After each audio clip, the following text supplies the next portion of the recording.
Starting next year, a major change to California's justice system. The state eliminates the use of cash bail.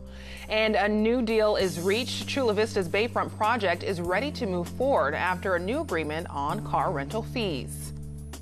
That's why it's important for us to be here today, to continue to raise a spotlight on this issue, because we are better than the behavior we're exhibiting as a nation.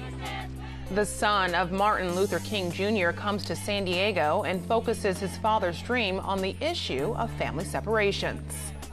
It just lends itself to really authentic and meaningful conversation in the classroom.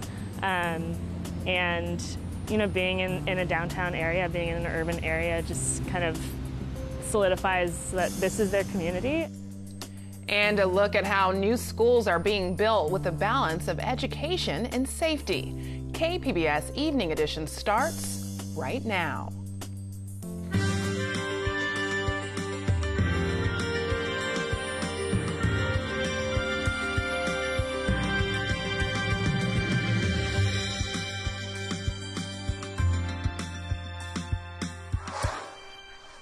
Good evening and thanks for joining us. I'm Ebony Monet.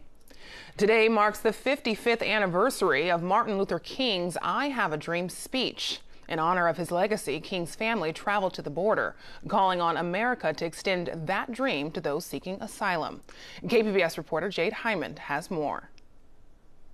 I think my father showed us a vision of how we can treat all people with dignity and respect. Against the backdrop of a dividing border between the U.S. and Mexico, Dr. Martin Luther King Jr.'s son, the third, called on the nation to create a collective consciousness that holds the values of the I Have a Dream speech his father gave more than 5 decades ago. We must stand for freedom and dignity and respect for all people, and we must make sure that each new generation embraces this principle. Our refugees and immigration policies must also be humane. Why is it important to broaden that dream to cover immigration and the issues happening today? Well, I personally know. Some may argue with the position, but I personally know that diversity is what has made this nation a great nation. Every ethnic group that is here has made our nation an even better nation. Martin Luther King III says our current immigration policies and the recent separation of families is unacceptable. During his visit to Borderfield State Park, he took time to speak with people on the other side of that border, building a symbolic bridge instead of a wall. Let's send a message on November 6th that we want leaders who will build bridges of trust, cooperation, and mutual respect. Let's demand the kind of leadership that prioritizes policies that protect and improve the quality of our democracy, that revitalize, not militarize, the southern border, and that most emphatically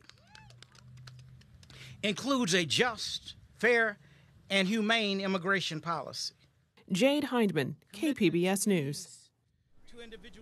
KPBS also spoke with King's daughter, 10-year-old Yolanda, who visited students from Chula Vista Elementary. For that interview, go to kpbs.org.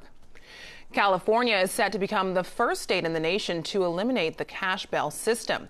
Governor Jerry Brown signed into law today a plan that takes effect in October of next year.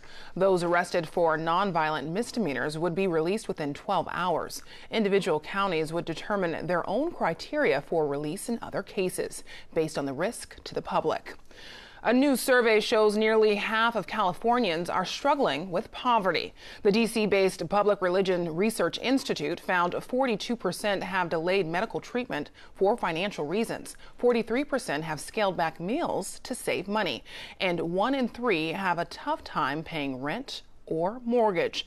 The survey was funded by the James Irvine Foundation, which also supports the California Dream Project. KPBS is part of the public media collaboration.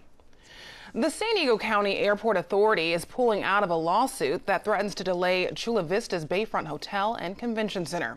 But KPBS reporter Matt Hoffman says some rental car companies are still suing over the project's financing.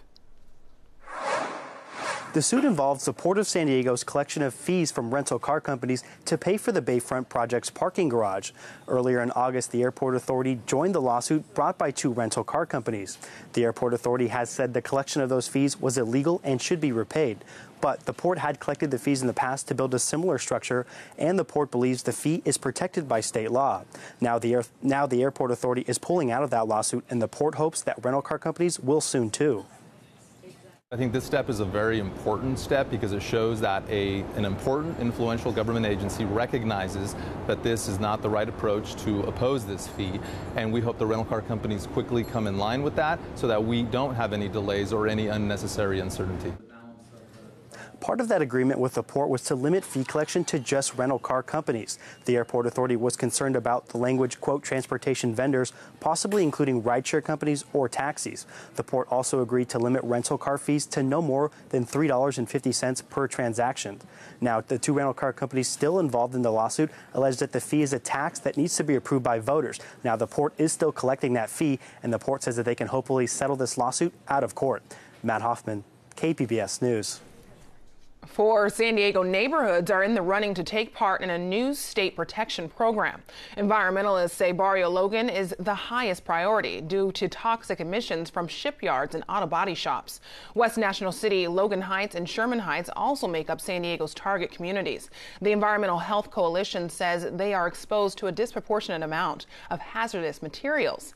If selected, these communities would get tools to measure the extent of the air pollution and identify solutions. The California Air Resources Board is set to vote next month. A proposal to build dorm-style apartments near SDSU is facing some hurdles. KPBS Metro reporter Andrew Bowen says the city wants more parking.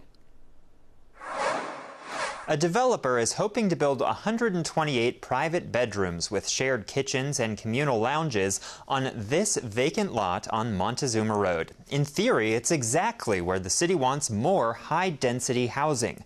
It's a short walk to campus and the SDSU bus and trolley station.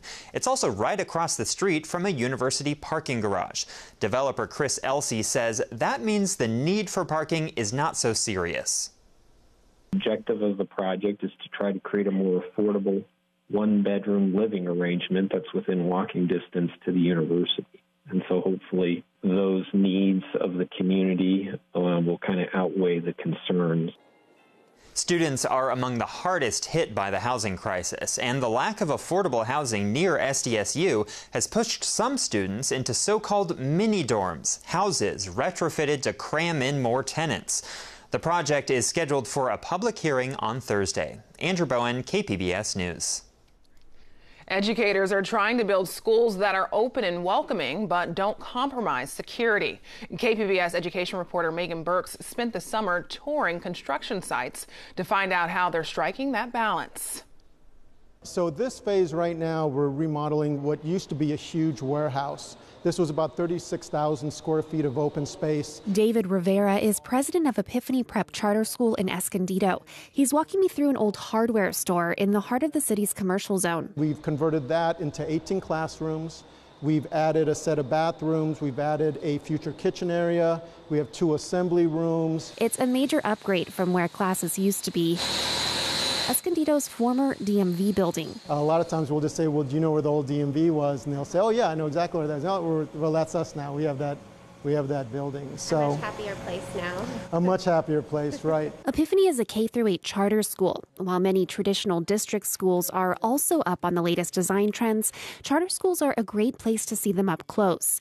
Many are under construction and reworking non-traditional spaces. So as we enter a classroom, you'll see high walls on the side. These are actually both temporary walls. So these next phase, these will all, which is next summer, these will all be glass modular walls. They'll also be movable, allowing teachers to combine their classes for special lessons or group work.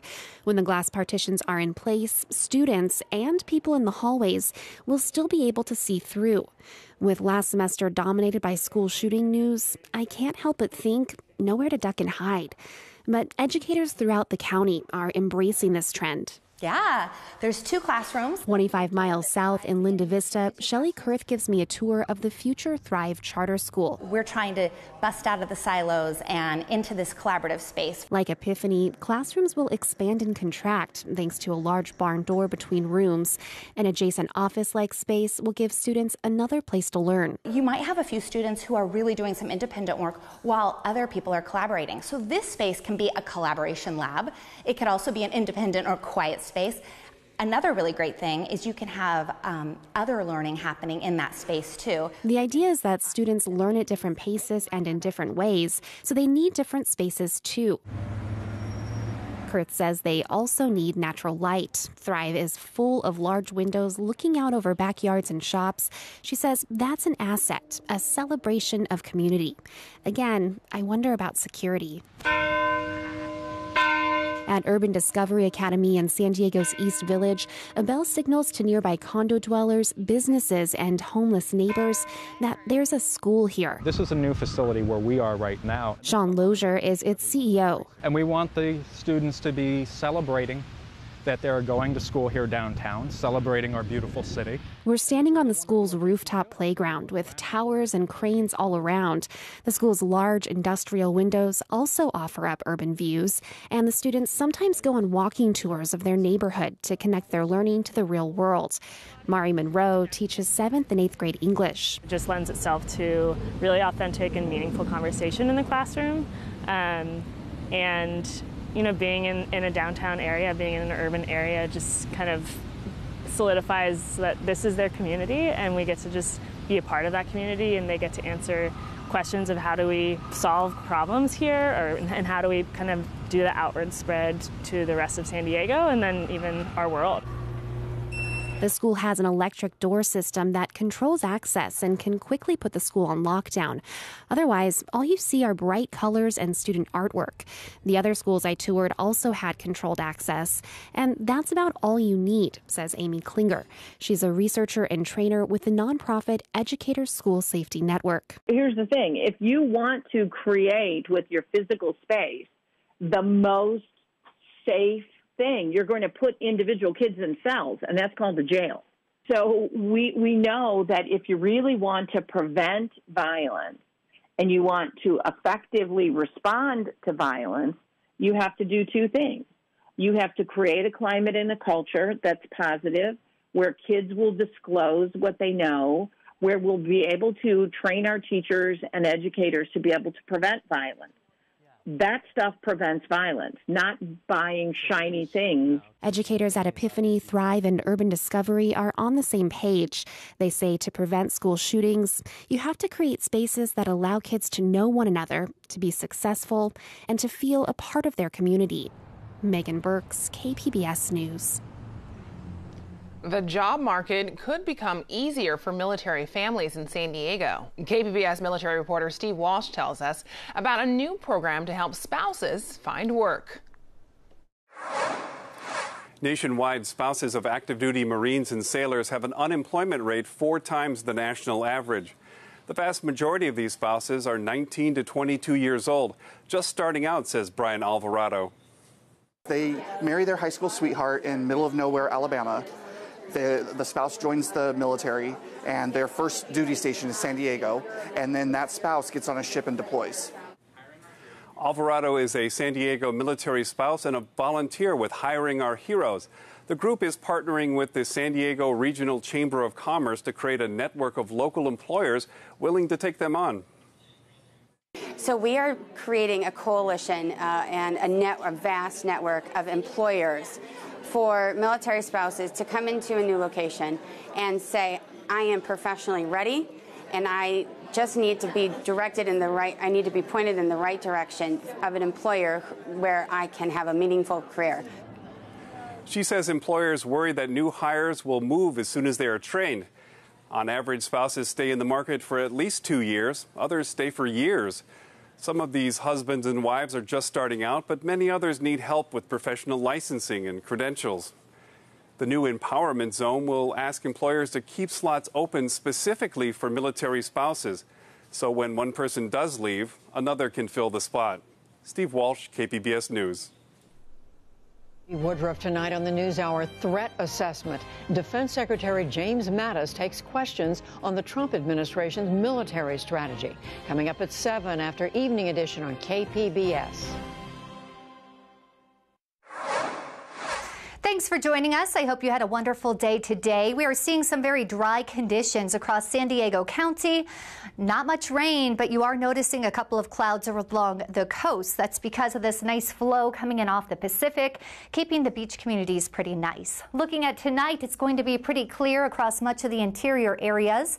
Borrego Springs, 73, Mount Laguna around 58, and San Diego at 71 for the low. You'll notice increasing clouds in the metro, but tomorrow by the afternoon, plenty of sunshine. We have a high pressure system in place, so that means it's going to stay pretty pleasant for everyone here across the region. Tomorrow, Borrego Springs, 105, sunny. In Ramona, 90, and San Diego, 82. It's going to stay nice and sunny for everyone. Late week, well, it's going to look a lot like this. Very comfortable, pleasant conditions for the holiday weekend. Along the coast, we stay in the 80s, the low 80s all week with our lows in the 60s with some sunshine, maybe a few clouds around. Inland, expect it to get flip-flopping between the upper 70s to low 90s this week with plenty of sun and again a beautiful holiday weekend ahead. In the mountains, a little bit warmer throughout the next couple of days. We start off at 79, jump up to those low 80s, and it's going to stay sunny and dry. And across the deserts, we're still in those triple digits. The hottest day of the week, Thursday into Friday at 107. Our lows in the mid-70s with plenty of sunshine. For KPBS News, I'm Erin Calandra. Ebony, back to you. It's been a slow rebuilding process for communities impacted by the most destructive wildfire in state history. The city of Santa Rosa lost 2,700 homes in the Tubbs fire last fall. Only a handful of those homes have been rebuilt. Many families are facing delays with insurance companies after realizing their plans only covered a fraction of the cost. Housing crisis before this fire, and now with losing 3,000 homes, essentially 5% of our housing stock, that's a crisis. It's something that we're struggling with. The problem is that our life from here on in is very different going into retirement years. Yeah, I was looking forward to 7 months of working and getting and retiring, and I guess that plan's changed. Insurance companies say it's the responsibility of the consumer to know how far their coverage will go. Napa and Sonoma counties are also facing increased costs due to high demand for construction. State lawmakers wrapped up their session in Sacramento this week. As Capitol Public Radio's Ben Bradford reports, the final days include a focus on gun laws. The state already limits most gun buyers to purchasing no more than one handgun each month. A bill passed by the state assembly would extend that restriction to rifles and long guns. Democratic Assemblyman Miguel Santiago recounted the story of a gun owner with 144 weapons. No one needs 144. No one needs 200 of these things, 10 of these things, or 30 of these things outside of the exemptions that we've just stated. Those exemptions include purchases at charity auctions or by people with hunting licenses. Republican Assemblywoman Melissa Melendez argued most gun crimes involve handguns. This bill is looking for a problem that doesn't exist. The measure passed largely along party lines and heads to the Senate. Governor Jerry Brown vetoed a similar bill in 2015. The Assembly also approved an 8-hour training requirement for people applying for concealed carry permits. That measure heads to the governor. At the state capitol, I'm Ben Bradford. Congressman Duncan Hunter maintains an edge in his re-election campaign despite a criminal indictment. Hunter was formally charged in a campaign spending case last week. A new poll by the San Diego Union-Tribune and 10 News show him with an 8-point lead over Amar Campanajjar. 13% are undecided. The poll also shows nearly 70% of Republicans believe the charges against Hunter are politically motivated. Democrats are hoping to flip the 50th in other districts in California to help take the House majority in November. KQED Newsroom recently spoke with House Minority Leader Nancy Pelosi about the issues and strategies heading into November. There are members of your party who are saying, for example, we should abolish ICE, the Immigration Customs Enforcement, the border folks. Is that a winning message? No. It's not a winning message. We should reform ICE. We should have oversight over ICE. But the fact is if we want to change ICE, we have to win the election. Why do you think then Kamala Harris, I believe, and Kristen Gillibrand? Well, I can't speak for them. But what do you tell them if they're in your caucus? Like, what do you say? Look, this is not. Stop doing this. Stop talking about this. Well, everybody has their enthusiasms, and they speak to the social media, they speak to their own district, and that probably is not an unpopular position in this district. But the fact is that it gives grist to the mill to the president to go out there and say, see, I told you they don't want to have any protection of the borders, which is not true, and the rest. The president will use the immigration issue in the most horrible way. And so we want to make sure people understand that their policies are about taking babies out of the arms of their parents. Uncivilized, not inhumane, unworthy of the United States of America. You mentioned that the Republicans are using ICE as a battering ram against Democrats. They're also using you, which is not new. I mean, that's been happening for many elections. Although many feel that it's the volume on that is increasing, and that many Democrats, or some Democrats at least, are running for office and saying, you know what, if I get elected, I'm not going to vote for Nancy Pelosi as minority leader or speaker. What do you expect from those folks? I know you've said, hey, knock yourselves out, do what you need to do to get elected. Just win, baby. Yeah, just win. But then what?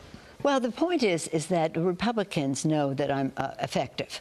And I say this immodestly. I'm an effective legislator. They don't like to see me across the table because I know so much more about, as an experienced legislator, whether it's intelligence where I was forged or appropriations where I was forged in the Congress. But wouldn't it make some sense to remove that as an issue by saying... No, well, you remove it by saying, I want to be for somebody new. That removes it off the table. Now what do the Republicans have to say for them? It's just another sign of their policy bankruptcy, that they have to go after a person rather than proposing what they have to offer. So you're saying these candidates are saying, I'm for new leadership. That's okay. I'm for new leadership. So could that mean, oh, I'm for new leadership below Nancy Pelosi, but I'll vote for her? Is that a loophole? You know what? They will do what they do. They will do what is in the best interest of their districts, and I respect that.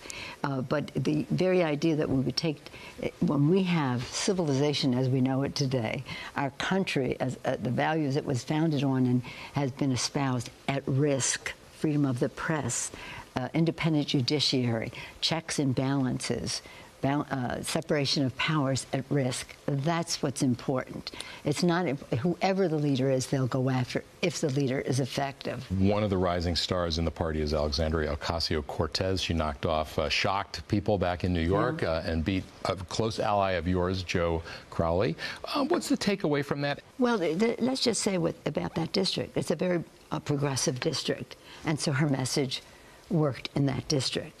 We're trying to win the Congress of the United States. We're trying to win many seats that were won by Donald Trump. And as she is appropriate to her district, our candidates are appropriate to their districts. Is this going to be another year of the woman, do you think? And why? Yes. Oh, we're going to have so many women, and that's why the Republicans are so afraid, and that's why President Trump is so afraid. He's afraid of all the women, people of color, LGBTQ numbers that will be added to the ranks in the Democratic Party, which is already a majority of women and people of color and LGBTQ. But it's going to be larger numbers, and it frightens them. You, in order to take back the House, need, I think, a net pickup of 24 seats, 23 seats. There are about 8 or so seats in California that Hillary Clinton won, district she won, and where the district also reelected the Republican. How many of those seats do you think will be flipped in California? A number of them. You have to remember that when I first ran for leadership, we had 26 Democrats and 26 Republicans, and I established a plan to change that. In the first election, it became 31-21. Now it's 39 Democrats and 14 Republicans. We picked up another seat. You feel there's not a lot more you can squeeze out? Well, it would be hard, except the Republicans have made it easier by voting against the interest of their constituents in every possible way. The air they breathe, the water they drink, the taxes they pay. But more importantly, we have fabulous candidates. They are sensational. They know their purpose, and they are connecting with the voters in their own way. It's very important, I say this as a former California chair, for us to own the ground. Get out the vote, knock on those doors. I tell the volunteers, every step you take, every call you make, every door you knock, every postcard you send makes the difference, because these elections are going to be very, very close. House Minority Leader Nancy Pelosi, thank you so much for coming in. My pleasure. Thank you. Now, here's a look at what we're working on for tomorrow in the KPBS newsroom. On Morning Edition, we'll tell you about a program in City Heights that's focusing on restorative justice to keep young offenders out of the court system. And on Midday Edition, local author Rick Androli talks about his new novel and how it was inspired by Comic-Con. You can find tonight's stories on our website, kpbs.org/evening edition. Thanks for joining us. Have a great evening.